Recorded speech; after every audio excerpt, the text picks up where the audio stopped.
आज एउटा नयाँ जुन छ च्याप्टर त्यसको बारेमा आज हामी हेर्छौँ। त्यो भनेको ILD for indeterminate structure. ILD for indeterminate structure छ यो च्याप्टर। अब यसमा सुरुमा यो के छ भन्दाखेरि आइएलडी भनेको चाहिँ इन्फ्लुएन्स लाइन डायग्रामलाई भन्छ हैन। यो जुन इन्फ्लुएन्स लाइन डायग्राम छ यो टस 1 मा पनि पढ्नु भएको थियो होला। र यो इन्फ्लुएन्स लाइन डायग्राम आइएलडी भयो। इन्डिटर्मिनेट स्ट्रक्चर भनेको मतलब डिएसआई भएको, स्ट्याटिक इन्डिटर्मिनेन्सी भएको र काइनेमेटिक इन्डिटर्मिनेन्सी भएकोलाई इन्डिटर्मिनेट स्ट्रक्चर भनिन्छ। मतलब सबै एक्सटर्नल रियाक्सन र सबै इन्टर्नल फोर्स निकाल्न नसकिने स्ट्रक्चर, त्यसलाई चाहिँ इन्डिटर्मिनेट स्ट्रक्चर्स भनेर भन्ने गरिन्छ। अब यो इन्फ्लुएन्स लाइन डायग्रामको बारेमा अलिकति भन्छु। यसमा जस्तै एउटा यो सिम्पली सपोर्टेड बिम छ एबी, यतातिर हिन्ज सपोर्ट छ र यतातिर चाहिँ रोलर सपोर्ट छ र यसको ठ्याक्कै बिचमा पोइन्ट लोड पी लागेको छ भने यसको बेन्डिङ मोमेन्ट डायग्राम भन्दाखेरि कस्तो बन्छ भन्दा बिचमा जहाँ पोइन्ट लोड लागेको छ त्यसको ठ्याक्कै तल म्याक्सिमम बेन्डिङ मोमेन्ट डेभलप हुन्छ। त्यो भनेको PL/4 हुन्छ। त्यो भने कसरी निस्किन्छ P × L/2 × L/2/L गरेर यो पुरै लेन्थ हाल्यो। यति L/2 L/2 भने P × L/2 यतापट्टिको लेन्थ × L/2 यतापट्टिको लेन्थ बाई टोटल लेन्थ गरेर PL/4 आयो। अब यसमा विभिन्न अर्डिनेट हेर्नु। मानौ विभिन्न पोइन्ट यो मानौ C पोइन्ट हो हैन, यो भनेको मानौ D पोइन्ट हो र यो भनेको E पोइन्ट हो। ल अब यो बेन्डिङ मोमेन्ट डायग्राम ड्र गर्दाखेरि यो भने D भयो, यो भनेको E भयो, यो भनेको C भयो। यो C मा बेन्डिङ मोमेन्ट डायग्राममा जति अर्डिनेट आछ, यसको y कोअर्डिनेट जति आछ त्यसले के रिप्रेजेन्ट गर्छ भन्दाखेरि यो बिम एबी मा लोड P लाग्दाखेरि यति बेन्डिङ मोमेन्ट चाहिँ C मा डेभलप हुन्छ। त्यसरी नै यो D मा बेन्डिङ मोमेन्ट डायग्रामको D भन्ने पोइन्टमा या बिमको D भन्ने करेस्पोन्डिङ पोइन्टमा जति अर्डिनेट डेभलप भइरहेछ त्यसले के भन्छ भन्दाखेरि D मा यो गिभन लोड लाग्दाखेरि यति बेन्डिङ मोमेन्ट D मा डेभलप हुन्छ। E मा तपाईले यो अर्डिनेट हेर्नुभयो भने त्यो भनेको E मा बेन्डिङ मोमेन्ट यति डेभलप हुन्छ। यसको अर्डिनेटले त्यो रिप्रेजेन्ट गर्छ।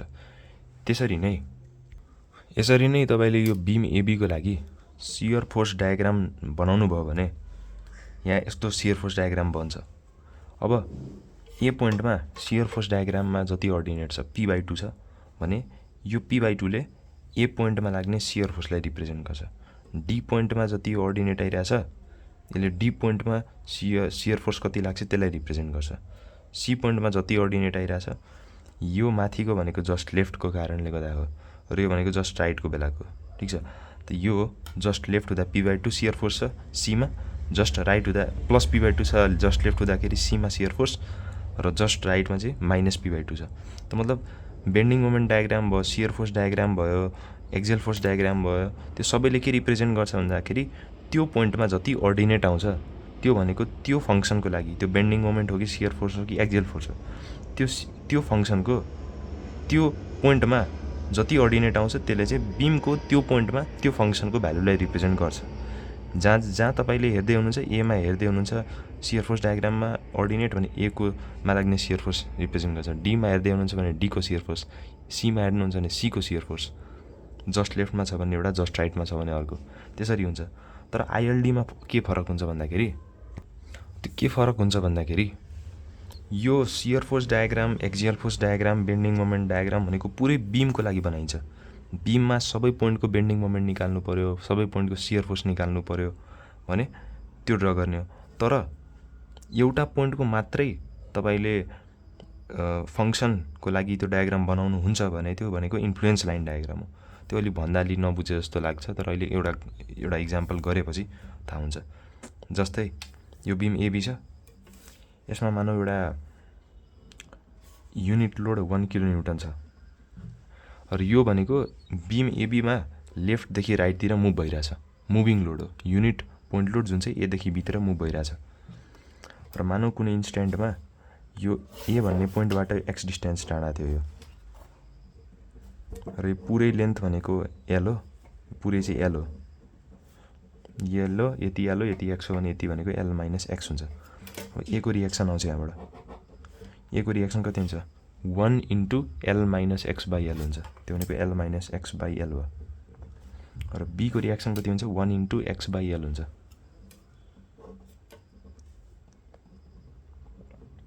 अब रियाक्सन एट पोइन्ट ए हेर्नुहुन्छ भने L minus X by L हो। र यो जुन युनिट लोड छ, युनिट पोइन्ट लोड छ, त्यो भनेको एदेखि बीतिर मुभ हुन्छ, मतलब यो भनेको मुभिङ लोड हो। भने यसमा एक्स भने फिक्स हुँदैन। एक्स कुनै बेला 0 हुनु होला जब एमा छ तब, एक्स कुनै बेला L/2 होला जब बिचमा छ तब, र एक्सको भ्यालु L होला जब त्यो बीमा छ तब। भने एक्सलाई भ्यारी गर्दाखेरि युनिट लोड जुन छ एक्स भ्यारी गर्नु मतलब युनिट लोडको लोकेसनलाई भ्यारी गर्दाखेरि आरएको भ्यालु चेन्ज हुन्छ। र त्यो आरएको भ्यालु चाहिँ यो युनिट पोइन्ट लोड मुभ गर्दाखेरि कति कहाँ मुभ गर्दा कति कति हुन्छ त्यो निकालेर प्लट गर्नुलाई आइएलडी फर आरए भन्छ। अलि गरेपछि अझै बुझिन्छ। जस्तै तपाईँको युनिट लोड मुभिङ लोड हो भने पहिला एमा थियो होला एउटा कन्डिसनमा, भने जब एमा थियो तब एक्सको भ्यालु 0 हुन्छ। यो इक्वेसनमा RA is equal to L minus X by एलमा एक्सको भ्यालु 0 राख्नु भने आरए कति आउँछ 1 आउँछ। र जब युनिट लोड बीमा पुग्छ तब एक्सको भ्यालु एल हुन्छ। यो जब यहाँ हुन्छ तब एक्सको भ्यालु एल हुन्छ। एक्सको भ्यालु यहाँ एल राख्नु भने आरएको भ्यालु 0 आउँछ। भने एक्स इक्वल टु 0 हुँदाखेरि ए पोइन्टमा छ लोड, युनिट लोड, र एक्स इक्वल टु 0 पोइन्टमा आरएको भ्यालु 1 छ। एक्स इक्वल टु 0 भन्नाले युनिट लोडको लोकेसन हो। यो युनिट लोड कहाँ छ, यो विभिन्न पोइन्टले युनिट लोडको लोकेसनलाई रिप्रेजेन्ट गर्छ। र यसको जुन अर्डिनेट छ त्यो सबै अर्डिनेटले आरएलाई रिप्रेजेन्ट गर्छ। जस्तै यो पोइन्टमा तपाईँले एउटा इक्जाम्पल लियो, यसको तपाईँले बिएमडी हेर्दाखेरि डी पोइन्टमा अर्डिनेट निकाल्नुहुन्थ्यो भने डी पोइन्टको बेन्डिङ मोमेन्ट आउँथ्यो। सी पोइन्टको अर्डिनेट यति छ भने सी पोइन्टको बेन्डिङ मोमेन्ट आउँथ्यो। एफ पोइन्टमा अर्डिनेट हेर्दा एफ पोइन्टको बेन्डिङ मोमेन्ट आउँथ्यो। तर यसमा तपाईँले जहाँको अर्डिनेट हेर्नु भए पनि जुन अर्डिनेटको भ्यालु आउँछ त्यो भनेको आरए हो, रियाक्सन एट पोइन्ट ए हो। तर यो विभिन्न पोइन्टले बीमको विभिन्न पोइन्टलाई रिप्रेजेन्ट गरिरहेको थियो। बीममा लाग्ने बेन्डिङ मोमेन्टको जस्तै डीमा बेन्डिङ मोमेन्ट कति चाहियो छ भने यति भयो, सीमा यति भयो, या ईमा यति भयो भने यो जुन पोइन्टहरू छ यो पोइन्टले चाहिँ बीमको पोइन्टलाई यो के भन्छ भन्दाखेरि फङ्सनको पोइन्टलाई रिप्रेजेन्ट गरेको होइन। फङ्सन त सबै आरए नै हो। यो पनि आरए हो, यो पनि आरए हो, यो पनि आरए हो, यो पनि आरए हो, यो पनि आरए हो। तर यो विभिन्न पोइन्टले चाहिँ युनिट लोड चाहिँ यहाँ छ। युनिट लोड यहाँ हुँदाखेरि रियाक्सन एटे यति हुन्छ। युनिट लोड यहाँ हुँदाखेरि रियाक्सन एटे यति हुन्छ। युनिट लोड यहाँ हुँदाखेरि रियाक्सन एट ए यति हुन्छ। र युनिट लोड जब बीमा पुग्छ तब रियाक्सन एट ए भनेको 0 हुन्छ। बीको होइन यो भनेको युनिट लोड बीमा पुग्दाखेरि आरए भनेको 0 छ। त्यो भन्नु खोजेँ त्यहाँ लेखेको छु ILD is drawn for a particular function at a particular point. Function भनेको axial force, shear force, bending moment, reaction तिनीहरू भयो इन्टर्नल फोर्सहरू। भने त्यो मानौ रियाक्सन भयो, reaction at a particular point. पुरै आइएलडीले चाहिँ एउटा पोइन्टको रियाक्सनलाई रिप्रेजेन्ट गर्छ। यो केसमा रियाक्सनको लागि ड्र गर्दै हुनुहुन्छ भने सियर फोर्स निकाल्नुहुन्छ भने जुन पोइन्टको लागि आइएलडी ड्र गरे हो, जुन पोइन्टको सियर फोर्सको लागि त्यो सबै आइएलडीको सबै अर्डिनेटले त्यही पोइन्टको सियर फोर्सलाई रिप्रेजेन्ट गर्छ। तर विभिन्न लोकेसन हुन्छ त्यो भनेको युनिट लोडको लोकेसन हो। त्यो भन्न सकिन्छ। त्यो यति भयो। यो अहिले हामी आइएलडी फर इन्डिटर्मिनेट स्ट्रक्चरमा पुगेको छैनौँ। अहिले डिटर्मिनेट स्ट्रक्चर रहेछ सबै भनेको यसको डिएसआई डिकेआई 0 छ। बीममा डिकेआई त त्यस्तो हुँदैन यस्तो बीममा, सिम्पली सपोर्टेड बीममा, र डिएसआई पनि छैन सिम्पली सपोर्टेडमा। अब त्यसरी नै आरएको आइएलडी आयो। यो सबै डिटर्मिनेट स्ट्रक्चरहरू लेखिदिन्छु यहाँ। यो डिटर्मिनेट स्ट्रक्चर अहिले आयो हामीले हेरेको। यो चाहिँ टस थ्योरी अफ स्ट्रक्चर 1मा पनि हेर्नुभएको थियो डिटर्मिनेट स्ट्रक्चर्स भनेको। डिटर्मिनेट स्ट्रक्चरमा आइएलडी ड्र गर्न। तर यो सेमेस्टरमा चाहिँ इन्डिटर्मिनेट स्ट्रक्चरमा चाहिँ कसरी आइएलडी निकाल्ने गरिन्छ त्यो हेर्छ। यो अलिकति कम्प्लेक्स हुन्छ योभन्दा। जस्तै आरएको लागि आइएलडी ड्र गर्यो त्यसरी आरबीको लागि पनि निकाल्न सकिन्छ। रियाक्सन एट पोइन्ट बी कति छ एक्स बाई एल हो। अब यो युनिट लोड भनेको एदेखि बीसम्म मुभ हुन्छ। जब युनिट लोड एमा हुन्छ, अब जस्तै जब युनिट लोड चाहिँ यो पोइन्टमा छ एमा छ भने एमा छ भने एक्सको भ्यालु 0 भयो। अब एक्सको भ्यालु 0 चाहिँ यसमा राख्नुभयो भने आरबी 0 आउँछ। भने एक्सको भ्यालु 0मा रियाक्सन एट बी 0 छ। एक्सको भ्यालु जब एल राख्नुहुन्छ भने बी पोइन्टमा पुगिन्छ। जब युनिट लोड बीमा छ तब एक्सको भ्यालु एल हुन्छ। एक्सको भ्यालु एल चाहिँ यसमा राख्नुभयो भने आरबीको भ्यालु 1 आउँछ। यो 0 एमा आउँदाखेरि आरबीको भ्यालु भयो, जब युनिट लोड बीमा हुन्छ तब आरबीको भ्यालु 1 भयो। अब यो जोडेर आइएलडी फर आरबी बन्यो र यसमा सबै अर्डिनेट जुन छ त्यो सबै अर्डिनेटले आरबीलाई रिप्रेजेन्ट गर्छ। तर पोइन्टहरू भनेको चाहिँ जब युनिट लोड यहाँ छ मुभ भएर यहाँ आछ तब रियाक्सन एट बी यति हुन्छ। जब एमा छ, किनकि एमा हुँदाखेरि त सबै रियाक्सन ए नै रेजिस्ट गर्छ, 1 किलो न्युटन आयो भने सबै एमा लाग्छ, बीमा लाग्दैन। र यतातिर सर्दै सर्दै सर्दै सर्दै गयो भने रियाक्सन एट बी बढ्दै बढ्दै बढ्दै बढ्दै जान्छ। त्यो यो भनेको आइएलडी फर आरबी भयो, सबै अर्डिनेटले आरबीलाई नै रिप्रेजेन्ट गर्छ। तर त्यो अर्डिनेटले चाहिँ त्यो पोइन्टको अर्डिनेटले जब युनिट लोड यो पोइन्टमा छ तब आरबी कति छ त्यसलाई रिप्रेजेन्ट गर्छ। सबै पोइन्टले आरबीलाई नै रिप्रेजेन्ट गर्यो, तर त्यो हरिजन्टल यो जुन बिम छ एबीमा त्यो पोइन्टले चाहिँ युनिट लोडको लोकेसनलाई रिप्रेजेन्ट गर्यो। त्यसरी नै आइएलडी डिटर्मिनेट स्ट्रक्चरमा सियर फोर्सको लागि बेन्डिङ मोमेन्टको लागि पनि निकाल्न सकिन्छ, त्यो पनि अलि हेरौँ। जस्तै यो सिम्पली सपोर्टेड बिम एबी भयो, यहाँ एमा हिन्ज सपोर्ट छ, बीमा रोलर सपोर्ट छ र सी भन्ने पोइन्टमा सियर फोर्स कति लाग्छ, सी भन्ने पोइन्टको आइएलडी निकाल्नुपर्ने छ, सीमा लाग्ने सियर फोर्सको आइएलडी निकाल्नुपर्ने छ। मतलब एउटा युनिट लोड छ 1 किलो न्युटनको, एउटा इन्स्टेन्टमा एबाट एक्स डिस्टेन्स टाढा छ भने यो 1 किलो न्युटन एदेखि मुभ गर्दाखेरि सीमा लाग्ने सियर फोर्स कसरी भेरिएसन हुन्छ त्यसको त्यो निकाल्नुपर्ने छ। यो सी भनेको चाहिँ पोइन्ट चाहिँ एबाट जेड डिस्टेन्स टाढा छ, बीबाट चाहिँ एल माइनस जेड डिस्टेन्स टाढा छ, पुरै एल हो, यति जेड हो भने यति एल माइनस जेड हो भने जब युनिट लोड, अब यसमा दुईवटा कन्डिसन हेर्नु पऱ्यो। सीमा सियर फोर्स निकाल्नु पर्ने छ भने जब युनिट लोड सीको लेफ्टमा छ तब सियर फोर्स कति लाग्छ, सियर फोर्सको भेरिएसन कस्तो हुन्छ सीमा, र जब युनिट लोड चाहिँ सीको राइटमा आउँछ, सीबी भन्ने रिजनमा आउँछ भने सीमा लाग्ने सियर फोर्सको भेरिएसन कस्तो हुन्छ त्यो निकाल्नु पऱ्यो। अब जस्तै यो पोइन्ट एक्समा चाहिँ अहिले युनिट लोड छ र यो चाहिँ एक्स डिस्टेन्स टाढा छ भने एमा हुने रियाक्सन यति एक्स हो भने यति एल माइनस एक्स हो भने जब युनिट लोड एक्समा छ तब यति एक्स छ यति एल माइनस एक्स छ भने यो इन्स्टेन्टमा यताको रियाक्सन भनेको L minus X by L आउँछ, L minus X by L. यतापट्टिको रियाक्सन भनेको एक्स बाई एल आउँछ हैन, RA is equal to L minus X by L, RB is equal to X by L. अनि shear फोर्सको ILD draw गर्न दुईवटा condition हेर्नु पऱ्यो, दुईवटा केस हेर्नु पऱ्यो। एउटा त जब जुन पोइन्टमा सियर फोर्स निकाल्दैछौँ को आइएलडी निकाल्दैछौँ त्यसको लेफ्टमा जब लोड छ तब के हुन्छ, र जब त्यो युनिट लोड भनेको जुन पोइन्टमा सियर फोर्स निकाल्दैछु यानि सी पोइन्टको लेफ्ट राइटमा आउँदाखेरि कस्तो हुन्छ त्यो हेर्नु पऱ्यो। किनकि दुईटै कन्डिसनमा सियर फोर्स फरक आउँछ।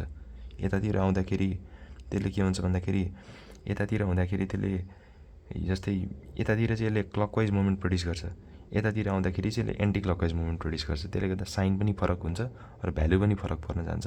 त्यही भएर यसमा दुईवटा पार्ट कन्सिडर गर्नु परेको।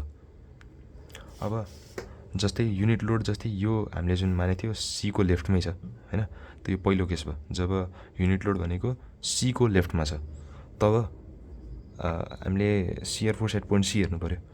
अब सियर फोर्सको साइन कन्भेन्सन कस्तो थियो भन्दाखेरि लेफ्ट टु राइट जाँदाखेरि अपवर्ड पोजिटिभ र राइट टु लेफ्ट आउँदाखेरि डाउनवर्ड पोजिटिभ, त्यसको ठ्याक्कै उल्टो।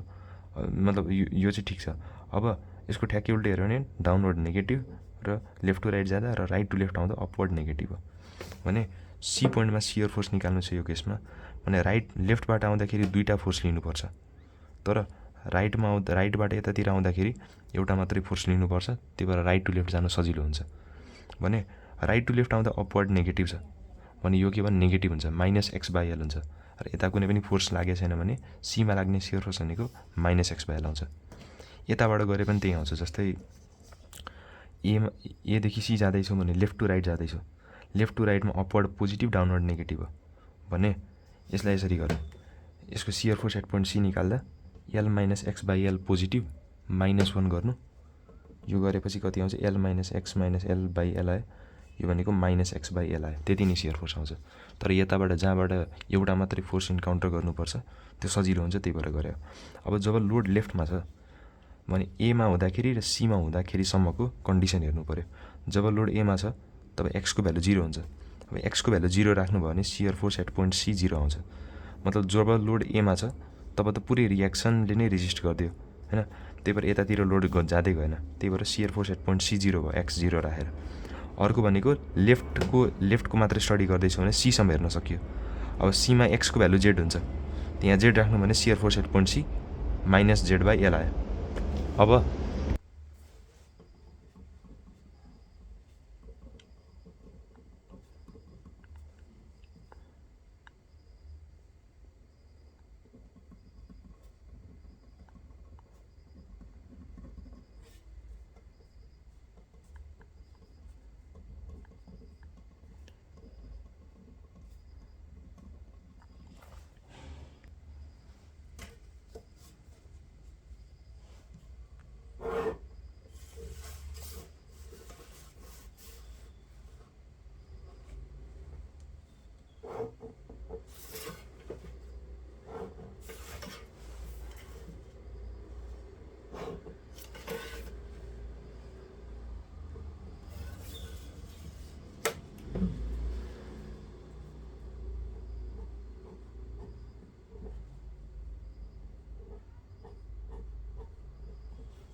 भने अब त्यो पोइन्टलाई हेरौँ, जब एमा छ तब चाहिँ 0 भयो सियर फोर्स एट सी 0 भयो। जब सीको जस्ट लेफ्टमा छ तब चाहिँ माइनस जेड बाई एल भयो, भने यो माइनस जेड बाई एल भयो। जब जस्ट राइटमा छ तब जस्ट राइटमा हुँदाखेरि L minus Z by L positive छ, यो नेगेटिभ छ, यो पोजिटिभ आयो। अब यो नेगेटिभबाट पोजिटिभ हुने कारण के हो भन्दाखेरि जब युनिट लोड भने यतातिर थियो, मानौँ यतातिर थियो भने यति पोर्सनमा हेर्नुहुन्छ भने एउटा यो लोड र एउटा यो लोडले क्लकवाइज मोमेन्ट प्रड्युस गराएको थियो होइन।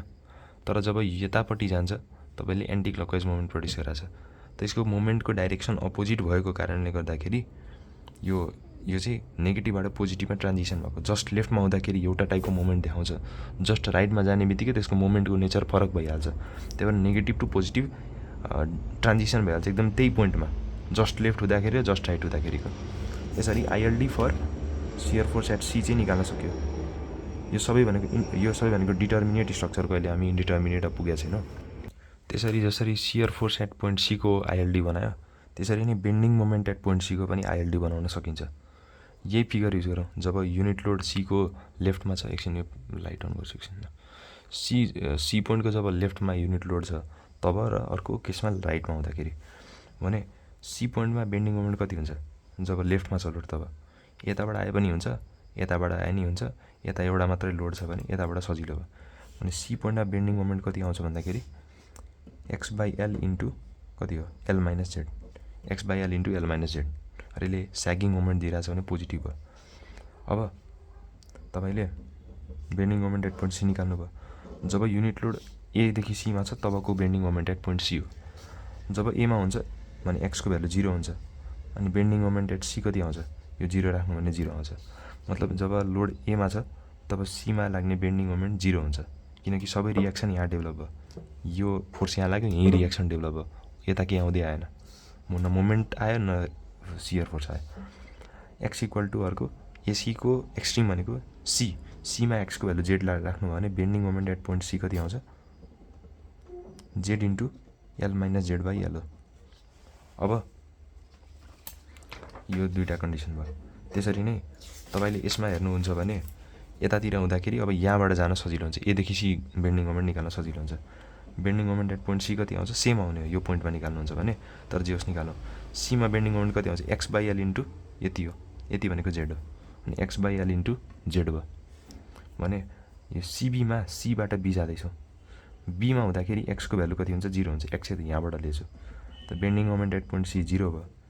जब सीमा पुगिन्छ तब एक्सको भ्यालु एल माइनस जेड हुन्छ, भने बेन्डिङ मोमेन्ट एट सी कति हुन्छ, एक्सको भ्यालु एल माइनस जेड राख्नु भने Z L minus Z by L आउँछ।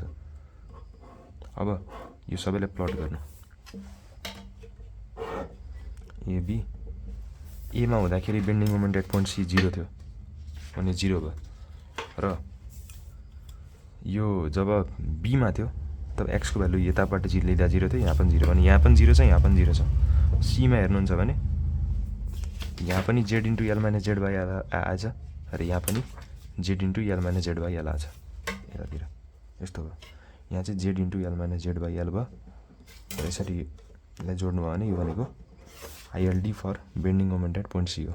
मतलब यहाँबाट के हेर्न सकिन्छ, हामीले सी पोइन्टमै बेन्डिङ मोमेन्ट को सी पोइन्टमा लाग्ने बेन्डिङ मोमेन्टको आइएलडी निकाल्नु छ र सी पोइन्टमा बेन्डिङ मोमेन्टको आइएलडी निकाल्दाखेरि जब लोड यहाँ हुन्छ तब bending moment at point C0 छ, जब लोड यहाँ हुन्छ तब bending moment at point C0 छ। त्यसरी यहाँ लोड लाग्दाखेरि यहाँको बेन्डिङ मोमेन्ट दिन्छ, यहाँ लोड लाग्दा यहाँको बेन्डिङ मोमेन्ट दिन्छ, यहाँ लोड लाग्दा यहाँको बेन्डिङ मोमेन्ट दिन्छ यसको कोअर्डिनेटले। भने कहाँ लोड सी पोइन्टमा बेन्डिङ मोमेन्ट कुन बेला म्याक्सिमम हुन्छ, जब यही पोइन्टमा लोड लाग्छ, त्यो भन्न सकिन्छ। सी पोइन्टमा म्याक्सिमम नेगेटिभ सियर फोर्स कब हुन्छ, जब जस्ट लेफ्टमा लागिरहेछ। कुन बेला म्याक्सिमम पोजिटिभ सियर फोर्स हुन्छ, जस्ट राइटमा लागिरहेछ त्यही पोइन्टमा। अनि यो भनेको ILD for bending moment at C भयो। यसरी एउटा डिटर्मिनेट स्ट्रक्चरमा इन्फ्लुएन्स लाइन डायग्राम ड्र गर्न सकिन्छ। रियाक्सनको लागि, सियर फोर्सको लागि, बेन्डिङ मोमेन्टको लागि, एक्जेल फोर्स डायग्रामहरूको लागि, एक्जेल फोर्सहरूको लागि, सबै इन्टर्नल फोर्सहरूको लागि यो चाहिँ निकाल्न सकिन्छ। इन्टर्नल पोइन्टमा मोमेन्टको लागि त्यो सबैको लागि निकाल्न सकिन्छ। र यसलाई इन्फ्लुएन्स लाइन डायग्राम भन्नुको कारण के हो भन्दाखेरि यसले चाहिँ एउटा फङ्सनको भेरिएसन रिप्रेजेन्ट गर्छ। त्यो युनिट लोड विभिन्न लोकेसनमा हुँदाखेरि त्यो फङ्सनमा कसरी इन्फ्लुएन्स पर्छ त्यसलाई एउटा ग्राफिकल रिप्रेजेन्टेसन गरेछ। त्यो कारणले गर्दाखेरि इन्फ्लुएन्स लाइन डायग्राम भनेकोलाई। अब यो चाहिँ डिटर्मिनेट स्ट्रक्चर हो। अब हेर्न सक्नुहुन्छ डिटर्मिनेट स्ट्रक्चरमा आइएलडी ड्र गर्नलाई एउटा पोइन्टको अर्डिनेट भए नै सकिन्छ। यसमा तपाईँले यो 1 निकाल्नु भयो भने सिधै जोड्दै भइहाल्यो। यसमा तपाईँले यहाँ 1 निकाल्नु भयो सिधै जोड्दै भइहाल्यो। यसमा तपाईँले यतापट्टिको लागि एउटा पोइन्ट निकाल्नु सिधै जोड्दै भयो, यतापट्टिको लागि एउटा पोइन्ट निकाल्नु सिधै जोड्दै भयो, यतापट्टि एउटा पोइन्ट निकाल्नु सिधै जोड्दै भयो, किनकि यसमा लाइन बनिरहेछ डिटर्मिनेट स्ट्रक्चरमा। तर इन्डिटर्मिनेट स्ट्रक्चरमा चाहिँ कर्भ बन्छ। जस्तै तपाईँले रियाक्सन हेर्नुहुन्छ, आरएको रियाक्सन हेर्दाखेरि आइएलडी फर आरए हेर्नुहुन्छ प्रप्ड क्यान्टिलिभर बीममा यस्तो टाइपको बन्छ, आरबीको यस्तो बन्छ भने यस्तो कर्भ बन्छ नि त। तपाईँले एउटै पोइन्ट मात्रै अर्डिनेट निकाल्नु भयो भने त्यो एउटा मात्रै पोइन्टको अर्डिनेटबाट आइएलडी बनाउन सकिँदैन, किनकि कर्भ बन्छ, यसमा लाइन बन्दैन। भने जति बढी अर्डिनेट निकाल्नुहुन्छ, जति बढी पोइन्टमा अर्डिनेट निकाल्नुहुन्छ त्यति एकुरेट कर्भ बन्छ। तर तपाईँले क्वेसनमा भने हुन्छ टेक अर्डिनेट सेट यति मिटर इन्टरभल भनेर। अब अर्को भिडियोमा चाहिँ अर्कोचोटि चाहिँ यो इन्डिटर्मिनेट स्ट्रक्चरहरूमा प्रप्ड क्यान्टिलिभर बीम भयो, फिक्स्ड बीमहरू भयो, कन्टिन्युअस बीमहरू भयो, तिनीहरूमा चाहिँ ILD reaction, shear force, bending मोमेन्टहरूको लागि चाहिँ कसरी निकाल्न सकिन्छ त्यो हेर्छौँ। फोर्स मेथडबाट हेरौँला योभन्दा पछिको है त। ल